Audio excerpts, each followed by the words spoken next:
Tonight I watched Killer Klowns from Outer Space. So, join me on this episode of 80 Days of 80s Horror. Slip into the shadows where horror lurks behind every corner. This is 80 Days of 80s Horror. Ready your nerves and let the darkness embrace you. Killer Klowns from Outer Space is a PG-13 horror comedy film released in 1988 with a runtime of 1 hour and 28 minutes. Do I think you should let your children watch this?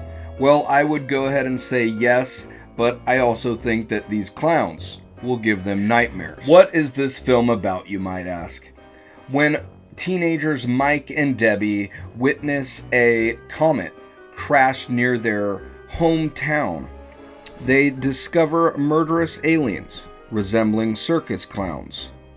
Despite their warnings, the authorities dismiss their story as a prank.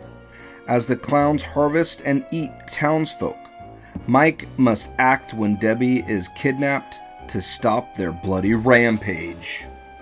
Starring Grant Kramer, Susan Snyder, and John Allen. On the gore scale, I'm gonna have to go ahead and say this film was bloodthirsty. It doesn't have any blood in it from what I remember, and what it lacks in blood and gore, it makes up for with just creepy, weird, creepy clownness. What do I mean by creepy, you ask?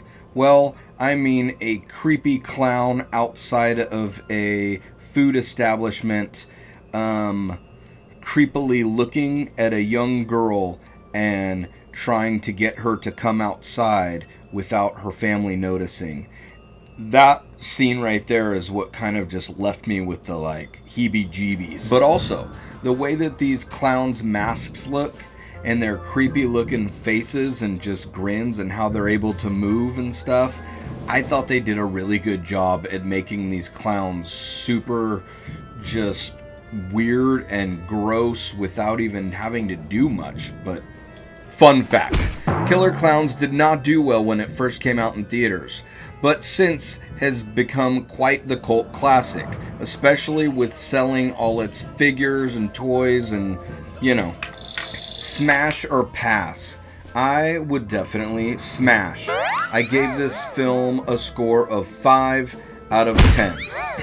Ridiculous, fun, campy, outlandish at times, but with all that being said, this film is actually put together quite well. And the clown's monster aesthetic and very cool and creepy design give off an almost predatory vibe that's unnerving and uncomfortable to watch. If you're a horror fan, definitely check this one out. Alright, thank you for watching this episode of A Blood and Bruise Back to the 80s revival or retro or whatever you want to call it. And just remember, these are my opinions and feelings on these films, so you can watch them or not watch them or whatever you want. You want to talk about it in the comments? Let's go for it. Thank you for watching again, and you have a good night.